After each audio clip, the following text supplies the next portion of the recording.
before the game starts. So what would it mean to you to bring an international victory back home? This is one of my dreams. What I need to do in Dota 2 is I want to be the top team in the world. If I win, that means I have already proved myself that I make it and I make my dream come true. So you're really excited? Really excited. And you're ready? Do you feel ready? I'm ready for that, yeah. How have you been practicing? What have you been doing as a team? Boot camp, that sort of thing? Yeah, we have a boot camp since last month. We go to Sweden, and I think we already get ready for this tournament. What about the experience level of all of your teammates? How is that different? Are all of you really experienced, or some of you less so? Well, my teams, we have 3 old players, right? Like KY, me, and Mushi. And the other 2, like Johnny and Kerchi, they are still very new for biggest tournament. Like Kerchi, this is his first year TI. So he never been so far and fight against a lot of strong team in the world. And Johnny, he got played from last year from the Team Arrow. So I think maybe still will be fine, but for Kerchi, let's see in this tournament. Is there anything else you want to say to fans of your team, fans of Fnatic? What would you say to people? I would say to all of my friends that I hope we can play a beautiful game for everyone. Enjoy the game. Thank you. Do you plan on bringing one of these back for them? Well, I think I can make it. Good luck. Good. Thank you. Thank you very much.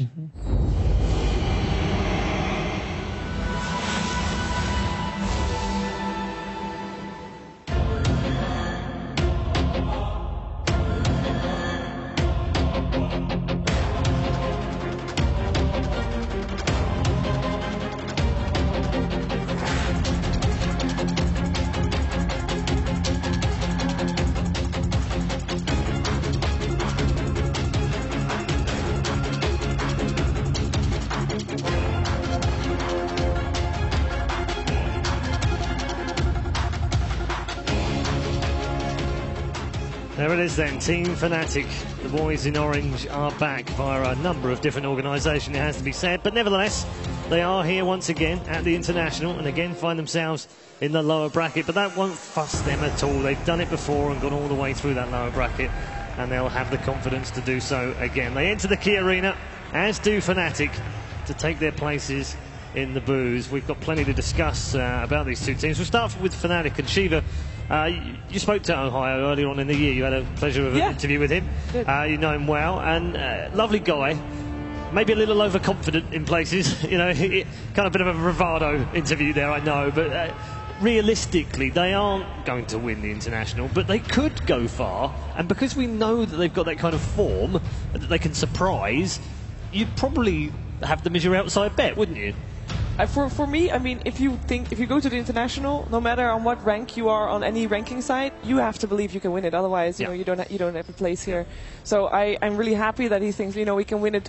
And even if they don't, we'll provide a fun game for everybody. Well, I'm all for that. So absolutely, that would be great. We need a few of that. I mean, we've enjoyed the best of ones, even if the teams haven't. We've definitely enjoyed it. It's been horrible for the teams, I have to say. A star player, pal. You know, as good as Ohio is, and maybe back in TI3, he probably was their best player. But right now, here and now in TI5, it's got to be Mushi, isn't it? Mushi is always, like, he always performs super well at TI. And in general, he's a very scary player to play against because, you know, he can play anything. And he's always the backbone of whatever team he is in. So he got to be, you know, when you go into that game, you got to feel good about having Mushi on your side, you know, and like he's going to play the game with me and try to win with me. Okay. There's a number of other players in the team. Who stands out for you, Alan? On Fnatic? Yeah. I mean, I think Ketchik Imba has really shown flashes of brilliance as kind of the young gun player that started in a core position for them, made the transition over to kind of a hard farming 4 fairly well. I mean, really, this is an SEA all-star team. And, you know, Mad used the word legend in talking about our previous matchup. I mean, there is no player that you can call a legend in Dota 2 more so than Mushi. I mean, he and Fear really, to me, are the Roger Federers of Dota. And there's really nothing in the game that they don't do well. Twitch chat is now going mad. There are 2 Roger Federers? It could happen. Okay. I'm glad you brought out Ketchik Imba because I also want to catch up with Ketchik Imba. Let's find out from him what he thinks of the International.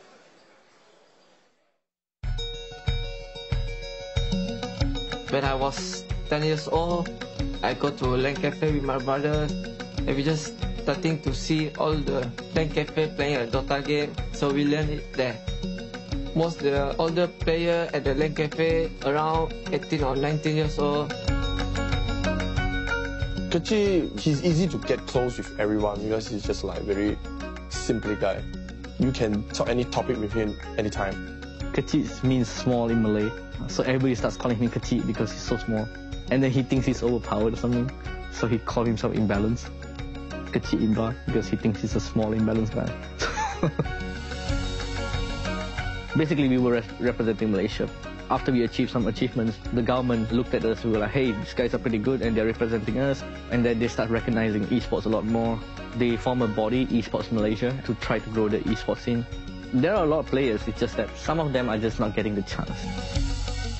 I found Kecil because we play a lot of LAN tournament, and I feel that he can be very, very good in the pro gamer.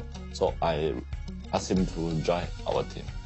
Almost every Malaysian player very look up to Mushi because he's a very skillful and experienced player in Southeast Asia. Whenever people talk about Kecil, they thought of him as like, oh, he's Mushi's student, you know, he's Mushi's student, and that's all they think of it. I think Mushi, it make me very a professional gamer. I think he's good guy. I just treat him as my little brother. Also, I promised his mom that I will take care of him. I think he has a lot of potential in his future. He can be better than anyone in Malaysia, even better than me.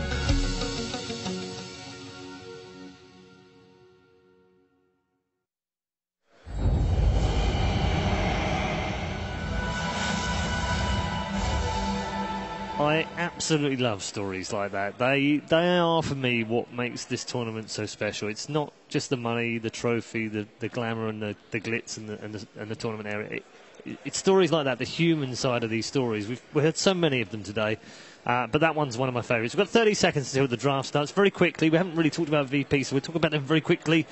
Do they have what it takes to go through the next round? Yeah, I think F&G is an excellent captain, one of the best in the CIS scene, and he's going to lead his team to victory. Okay. Yeah, and G is the most explosive, one of the most explosive players in Pro Dota 2 right now. I mean, he averaged over 9 kills per game in this patch, is insanely aggressive early on, and that's where Fnatic can really have their problems. I see VP taking this. Okay, thank you very much. We'll be right back with the draft.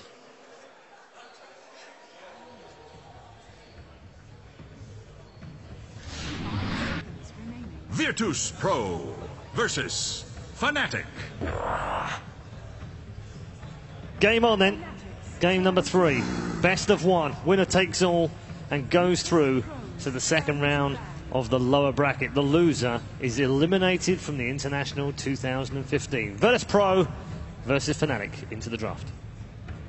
Virtus Pro knows that Fnatic is very concentrated on winning their lanes. Ohio mentioned in his interview that they play each their own playstyle, not necessarily the team's playstyle. The team's playstyle is actually just win all 3 of your lanes, group up, and dominate. So if Virtus Pro can stop them in their tracks and pick lanes that are very difficult to dominate, such as Viper or Razor or whatnot, I think Fnatic's game plan is going to be ruined from the get-go.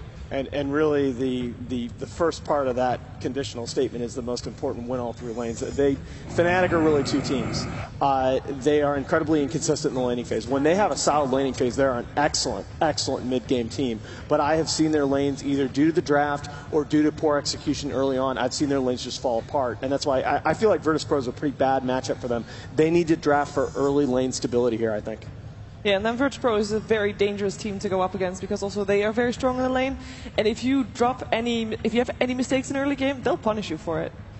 Probably the unluckiest of the teams to find themselves in the bottom 4 in either group, really, considering they also had to play in a tiebreaker and had to play their fellow CIS region Empire as well. So tough break for them, but they are still statistically the best team of the 8 teams in the lower bracket. Alan.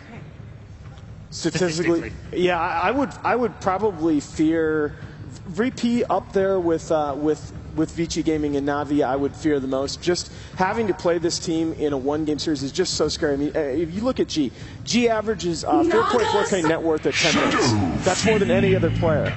And I mean, he just is so dangerous a snowball player. And it looks like we might get to see the absolute. I am very happy that this happened. Mushi Shadowfiend is probably, to me, one of the icons of the International. It is, and in the opening film we saw today, you know, we had players like ISS Timbersaw, and well, you had Mushi Shadowfiend, because he is the Shadowfiend player, and Shadowfiend on Radiant is way more scary.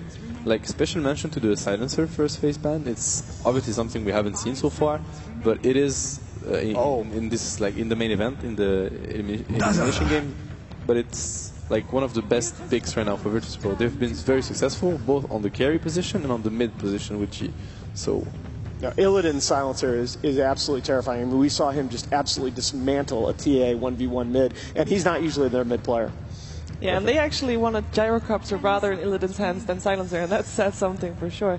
I'm really curious to see how much effort Virtus Pro is going to put into trying to maybe shut Mushi down in that mid lane, because, I mean, you need to do something against him.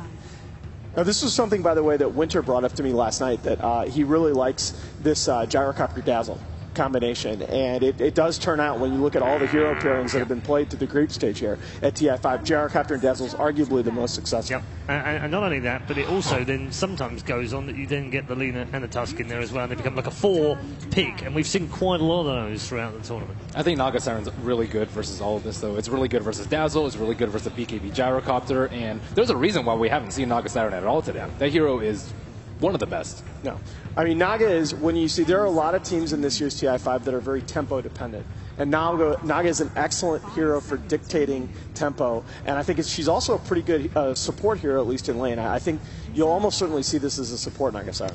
And you know, I'm going to bring that up right now because KYXY is one of those players. Like, the good thing also about drafting Naga that early, Naga is that type of hero. If you suddenly decide to play a Naga core and the other team is not ready for it, then it can sometimes pretty much be GG.